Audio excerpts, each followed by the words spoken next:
ప్రభు అయిన యేసుక్రీస్తు నామమున మీ అందరికీ నా యొక్క హృదయపూర్వక వందనాలండి. మనము వాక్యంలోనికి వెళ్దామండి. యెషయా గ్రంథము 43వ అధ్యాయము 1వ వచనము. భయపడకుము, పేరు పెట్టి నిన్ను పిలిచి ఉన్నాను, నీవు నా సొత్తు. ఏంటండి ఇక్కడ దేవుడు చెప్పే మాట ఏంటంటే, పేరు పెట్టి నిన్ను పిలిచి ఉన్నాను, నీవు నా సొత్తు. ఇక్కడ మనకు కనిపించే మాట ఏంటంటే పిలుపు. ఏంటండి? పిలుపు. మనల్ని చాలామంది పిలుస్తూ ఉంటారు కదా, తల్లిదండ్రులు, ఫ్రెండ్స్, బంధువులు అందరు పిలుస్తూ ఉంటారు. అయితే అందరు పిలిచే పిలుపు ఏ విధంగా ఉంది? వేటి కోసం పిలుస్తూ ఉన్నారు? ఎందుకు పిలుస్తూ ఉన్నారు? అయితే దేవుడు అంటా ఉన్నారు ఏమని అంటే, నిన్ను నేను పేరు పెట్టి పిలిచి ఉన్నాను, నీవు నా సొత్తు. ఎవరి సొత్తు అంట అండి? దేవాది దేవుని సొత్తు అంట. ఎవరు? పిలుపు ఎవరైతే దేవుడు ఎవరైతే పిలిచి ఉన్నారో వాళ్ళు ఎవరంట? దేవుడు పిలిచి ఉన్న పిలుపుని బట్టి వాళ్ళంట దేవునికి సొత్తు అయి ఉన్నారు. కొంతమంది ఉన్నారండి పరిశుద్ధ గ్రంథంలో దేవుని పిలుపును విన్నవారు. ఎవరు అని అంటే, మొదటగా చూసుకుంటే ఆదికాండము 3వ అధ్యాయము 1వ వచనం నుండి చదువుకుందామండి. చల్లపూటను ఆదామును అతని భార్యయు తోటలో సంచరించుచున్న దేవుడైన యెహోవా స్వరము విని, దేవుడైన యెహోవా ఎదుటికి రాకుండా తోట చెట్ల మధ్యను దాగుకొనగా, దేవుడైన యెహోవా ఆదామును పిలిచి, నీవు ఎక్కడ ఉన్నావనెను. ఇక్కడ మనం చూసుకున్నట్లయితే దేవుడు ఆదామును పిలుస్తూ ఉన్నాడు. ఎందుకు పిలుస్తూ ఉన్నాడంటే, ఆదామును మనము చూసినట్లయితే దేవుడు ఎందుకు చేసుకున్నాడండి? ఆయనతో మాట్లాడడానికి. అన్నీ కలగజేశాను కదా, నేను మాట్లాడుటకు నేను ఒక నరుని చేసుకుంటాను అనేసి దేవుడు ఆయన స్వరూపంలో ఆయన పోలిక చొప్పున ఎవరిని చేసుకున్నాడండి? మొట్టమొదటగా ఆదామును చేసుకున్నాడు. అయితే ఆదామును దేవుడు పిలుస్తూ ఉన్నాడు. మొదటగా పిలిచాడు దేవుడు.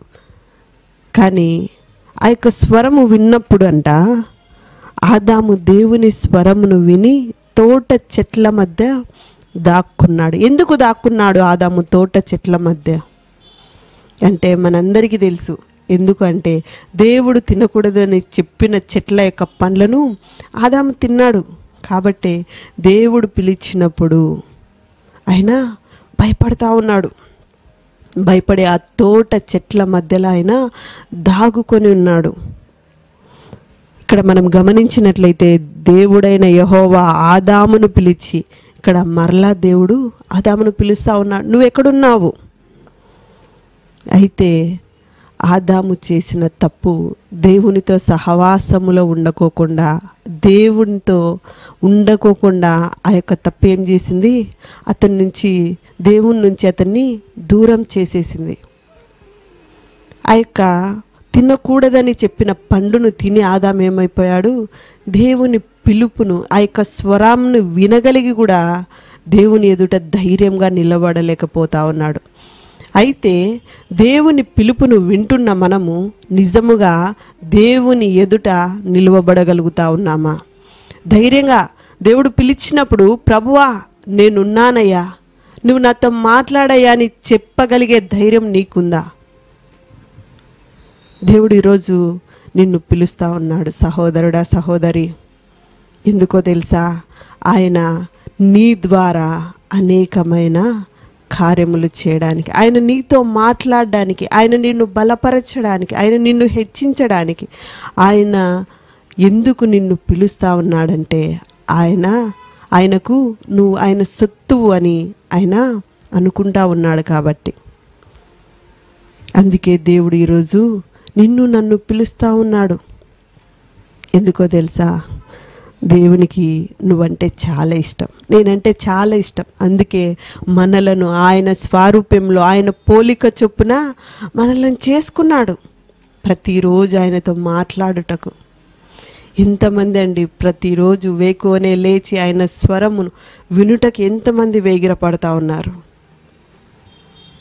నిజంగా ఒక్కసారి మనం గమనించినట్లయితే కొన్ని సందర్భాలలో ఆయనే మనతో మాట్లాడడానికి ఆయన ఎదురు చూస్తూ ఉంటాడు. కానీ మనం మాత్రం ఆయన యొక్క స్వరాన్ని వినడానికి బద్దకించి ఉంటాము. అయ్యో, ఈ సమయానికి నా దేవుడు నాతో మాట్లాడడానికి సమయానికి ఆయన సిద్ధపడి ఉంటాడే, మనం ఎందుకు సిద్ధంగా ఉండలేకపోతా ఉన్నాం? ఎందుకంటే ఆయన మనల్ని ప్రేమిస్తూ ఉన్నాడు కదా. మనల్ని ప్రేమిస్తూ ఉన్నాడు కాబట్టి మనం తప్పు చేసినప్పటికీ కూడా ఆయన ఏమన్నాడులే, ఏమి కాదులే, చిన్న విషయం కదా, ఆయన పిలిచినప్పుడు పలకపోతే ఏమవుతుంది అని మనం అనుకుంటాం. అది చాలా తప్పండి. దేవుని కోసం మనం ఎదురు చూడాలి తప్పితే దేవుడు మన కోసము ఎదురు చూడకూడదు. ఇప్పటి వరకు ఒకవేళ ఆ విధంగా ఉన్నట్లయితే దయచేసి మన యొక్క ప్రవర్తనను మార్చుకుందామండి. దేవుని కంటే ముందే ఆయన సన్నిధిలో మోకరించి, ప్రభువా అయ్యా నేను సిద్ధంగా ఉన్నానయ్యా, నీతో నేను మాట్లాడటకు సిద్ధంగా ఉన్నానయ్యా అని చెప్పే మనస్సు మనం కలిగి ఉండాలండి. అప్పుడు దేవుడు మనల్ని బట్టి చాలా సంతోషిస్తాడు.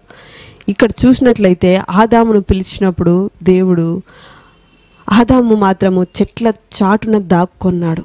అటువంటి స్థితి ఎవరికి వద్దండి. దేవుడు పిలిస్తే సంతోషంగా వెళ్ళి, తండ్రి నేనున్నానయ్యా అని ఆయన పాదాలను హత్తుకునే కృపను మనందరికీ దేవుడు దయచేయునుగాక. చూడండి, ఆదాము దారి తప్పిపోయాడు.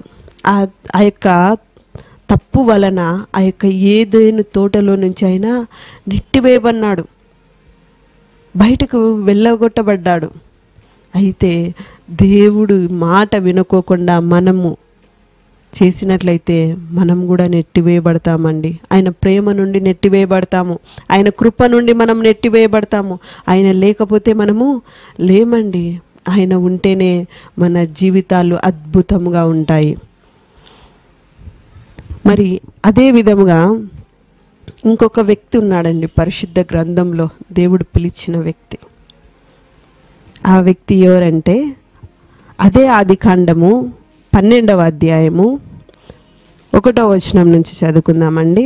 అదే ఆదికాండము 12వ అధ్యాయము 1వ వచనం నుంచి, యెహోవా నీవు లేచి నీ దేశము నుండి నీ బంధువుల యొద్ద నుండి నీ తండ్రి ఇంటి నుండి బయలుదేరి నేను నీకు చూపించు దేశమునకు వెళ్ళుము. నిన్ను గొప్ప జనముగా చేసి నిన్ను ఆశీర్వదించి నీ నామమును గొప్ప చేయుదును. నీవు ఆశీర్వాదముగా నుందువు. నిన్ను ఆశీర్వదించు వారిని ఆశీర్వదించేదను, నిన్ను దూషించు వారిని శపించేదను.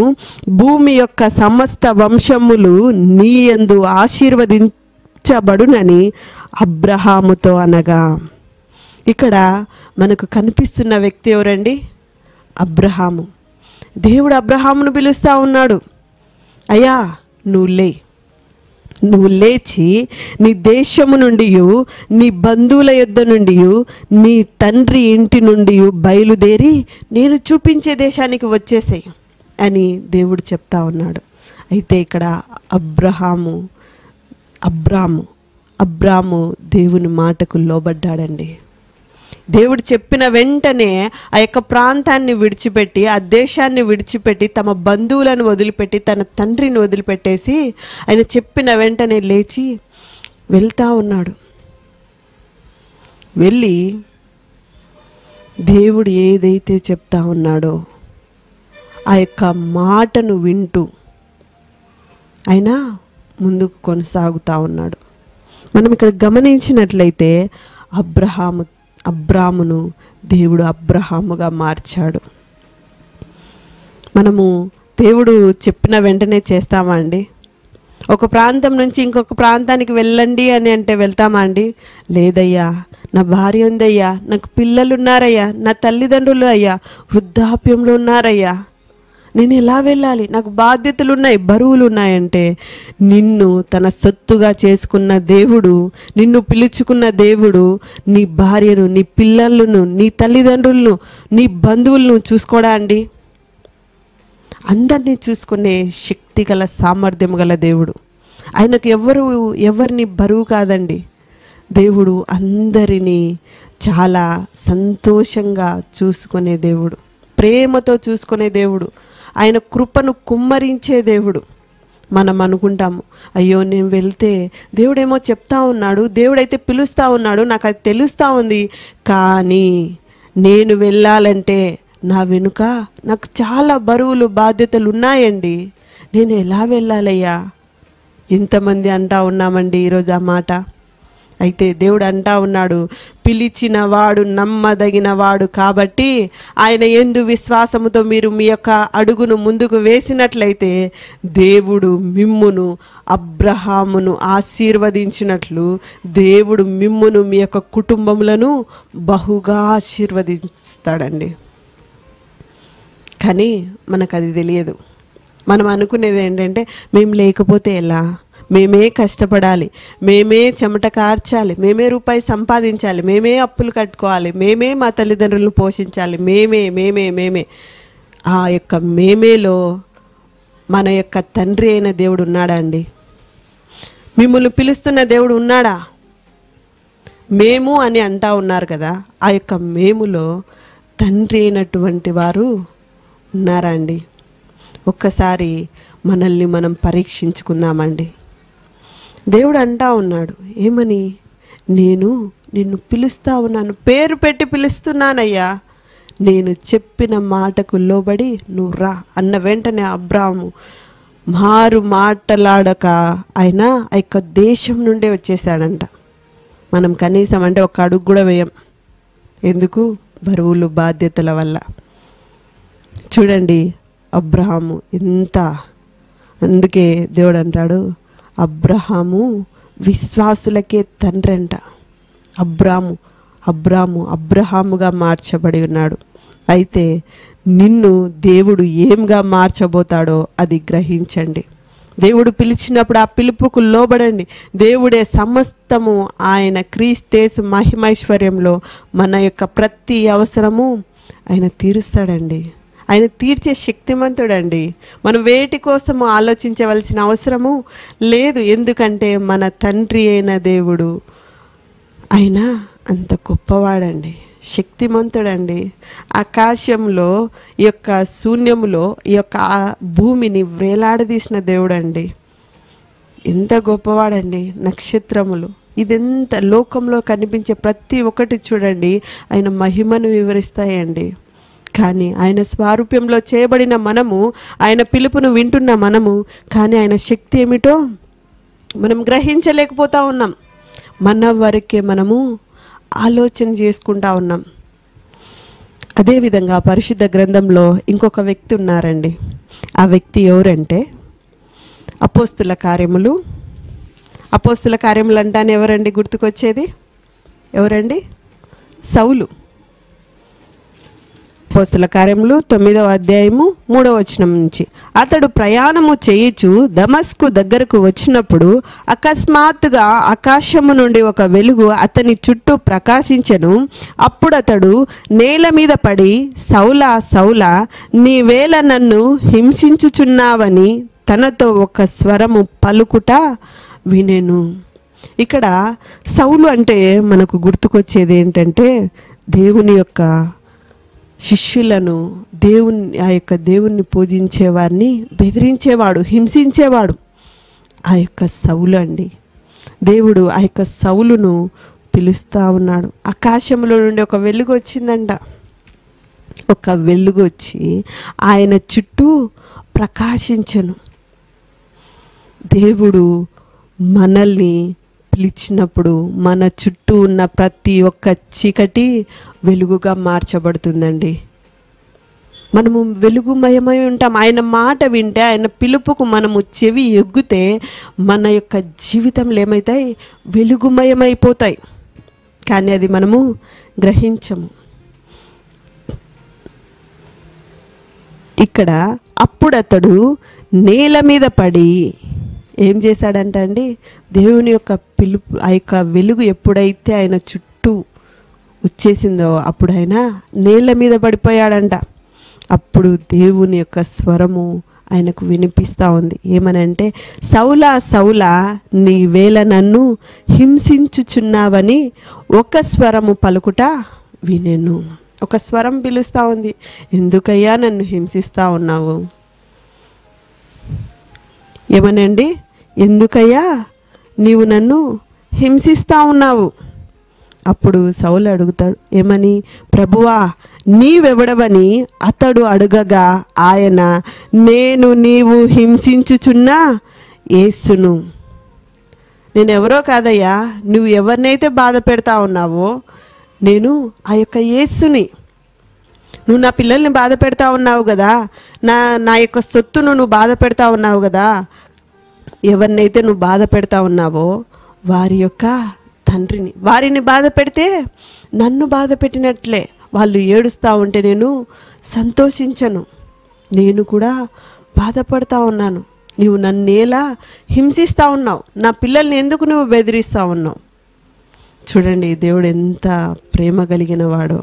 మనం అనుకుంటాము, ఏంటయ్యా నేను ఎన్నో సమస్యలలో ఉన్నా, ఎన్నో కష్టాలలో ఉన్నా, ఎంతో కృంగిపోతా ఉన్నా, నా చేత కావట్లేదయ్యా అని అంటే ఆయన అంటాడు, నేను సమస్తము చూస్తూ ఉన్నాను, నాకంతా తెలుసు. నువ్వు బాధపడతా ఉన్నావు, నీ బాధను నేను చూస్తూ ఉన్నాను, నీ బాధను భరించువాన్ని నేనే. అందుకే అండి మనము చేసిన తప్పులకు ఆయన సిలువలో మరణమైపోయాడు, చనిపోయాడు, రక్తం గార్చాడు, దెబ్బలు తిన్నాడు. ఎందుకండి, మనం చేతుల వల్ల చేసిన తప్పులకు ఆయన చేతులలో మేకులు కొట్టబడ్డాయండి. మనం మాటలతో మాట్లాడిన మాటలకు ఆయన నోటి నుండి రక్తము గారిందండి. ఆయన శరీరం మొత్తము గాయాలే. మనం ఏం చేస్తూ ఉన్నామండి? ఆయన స్వరూపంలో పుట్టిన మనము, ఆయన చేసుకున్న మనం ఏం చేస్తూ ఉన్నాం? నిజంగా దేవుడు పిలిచే పిలుపుకు మనం లోబడతా ఉన్నామా? అదేవిధంగా ఈ యొక్క సౌలును దేవుడు ఎప్పుడైతే పిలిచాడో ఆ యొక్క సౌలు జీవితము పౌలుగా మార్చబడిందండి. ఏంగా మార్చబడిందండి? పౌలుగా మార్చబడింది. మనము చూసినట్లయితే అదే అపోస్తుల కార్యములు 22వ అధ్యాయము, అపోస్తుల కార్యముల గ్రంథము 22వ అధ్యాయము 10వ వచనం నుండి చదువుకుందామండి. నాతో కూడా ఉన్నవారు ఆ వెలుగును చూచిరి గాని నాతో మాటలాడిన వాని స్వరము వారు వినలేదు. అతనితో పాటు ఇంకా కొంతమంది ఉన్నారు.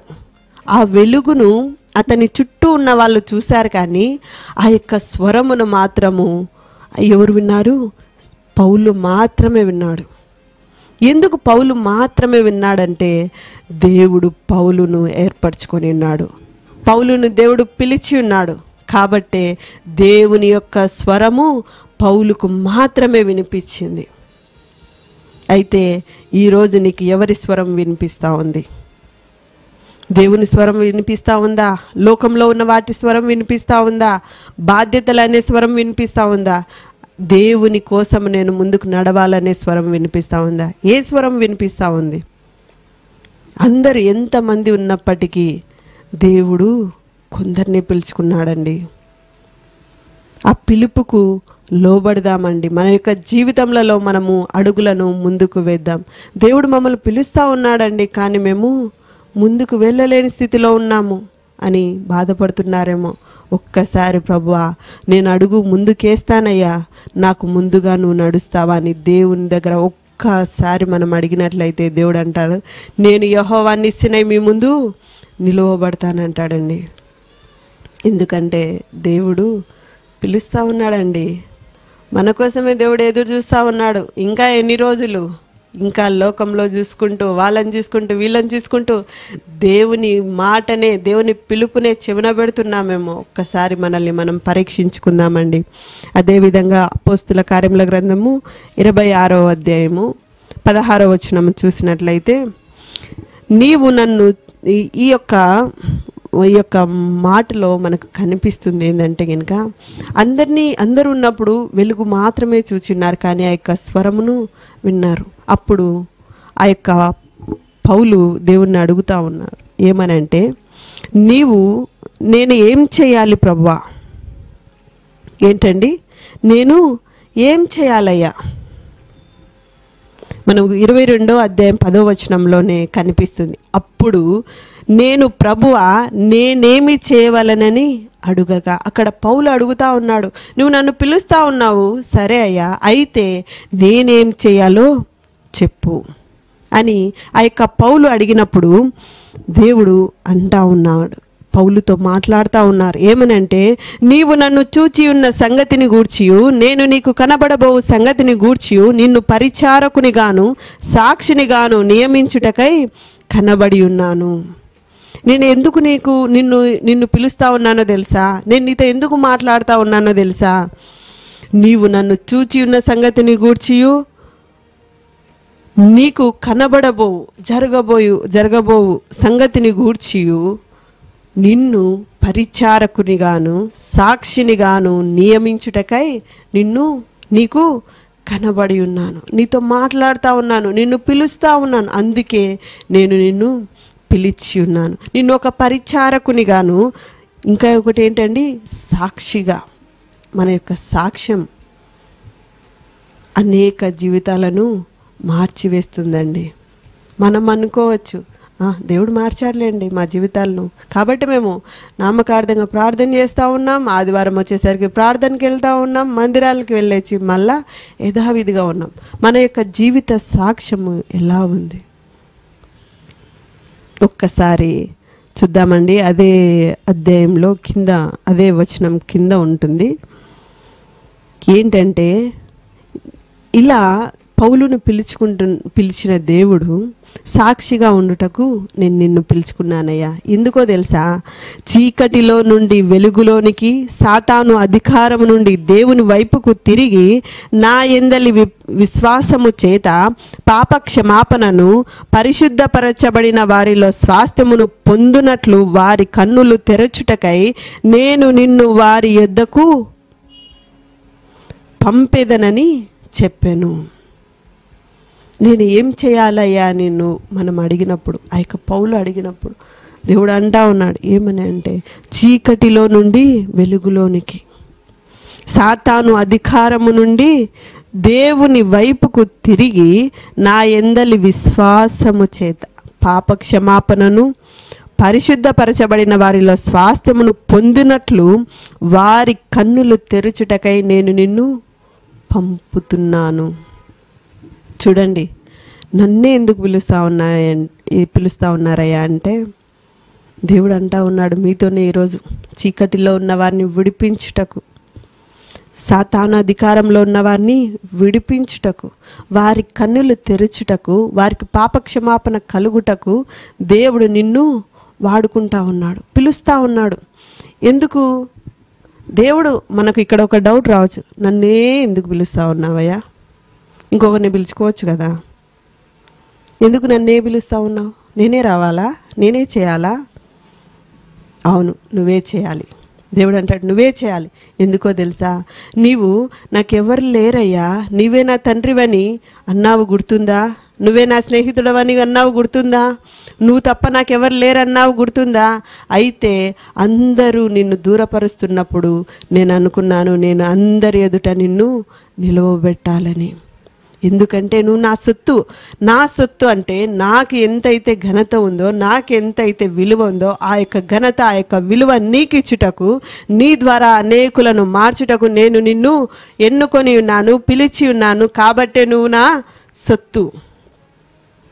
దేవుడు ఈరోజు మనతో చూడండి బహుసూటిగా స్పష్టంగా మాట్లాడుతూ ఉన్నాడు. దేవునికి కావాల్సింది నువ్వే, నేనే. ప్రియ సహోదరుడా, సహోదరి, ఇంకొకరిని పిలుచుకోవచ్చు కదా, ఇంకొకరు చేయొచ్చు కదా అంటే ఒక్కసారి జ్ఞాపకం చేసుకుందాం. ఎన్నిసార్లు అని అంటాం, ప్రభా నువ్వు లేకపోతే నేను లేనయ్యా, నువ్వే నన్నయ్యా విడిపించగలిగే శక్తిమంతుడవు. మనం అలవాటుగా నిండొచ్చు, కానీ దేవుడు ఆ మాటను చాలా సీరియస్గా తీసుకుంటాడండి. కాబట్టే మనం ఆయన పిలుపుకు లోబడితే మన జీవితాలు వెలుగుమయంగా మార్చబడతాయి. సౌలును పౌలుగా మార్చేస్తాడండి. మరి మనల్ని ఏ విధంగా మారుస్తాడు? దేవుని మాట వింటే ఈ యొక్క భూమిని తల క్రిందులు చేసేవారిగా దేవుడు మనల్ని చేస్తాడండి.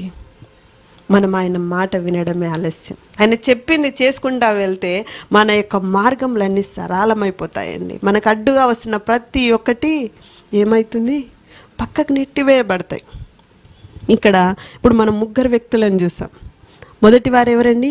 ఆదాము. రెండో వారు అబ్రాము. మూడో వారు ఎవరండి? పౌలు. మొదటి వారిని దేవుడు పిలిచాడు. ఆయన ఎంతో ప్రేమగా మాట్లాడటకు, ఆయనతో సహవాసం చేయటకు. అయితే దేవుడు చెప్పిన మాటను, ఆ యొక్క పండును తినకూడదని చెప్పినప్పుడు ఆ మాటను మరచి ఆ యొక్క తప్పిదము చేసినప్పుడు ఆ యొక్క ఏదేను తోటలో నుండి నెట్టివేయబడ్డాడు. రెండో వ్యక్తి అబ్రాము. అబ్రహాము దేవుని మాటను విన్నాడు కాబట్టి ఆయన శారీరకంగా బహు సమృద్ధి అంట, ఆశీర్వదించబడినాడంట. దేవుడు పిలిచిన వెంటనే ఆయన యొక్క స్వరము విని ఎప్పుడైతే ఆయన నడిచాడో అప్పుడు ఆయనను దేవుడు ఆశీర్వదించాడంట. మూడో వ్యక్తి దేవుడు పిలిచిన వెంటనే తన పాత జీవితాన్ని విడిచిపెట్టి, అయ్యా నేనున్నానయ్యా, నేనేం చేయాలో చెప్పండి, నేను చేస్తానని ఆయన ఎప్పుడైతే అన్నాడో సౌలు పౌలుగా మార్చబడి ఆత్మానుసారంగా ఆయన బహుబలంగా ఆయన పరిచర్యను చేశాడండి. మొదటివాడు దేవుని కృప నుండి దూరం అయిపోయాడు.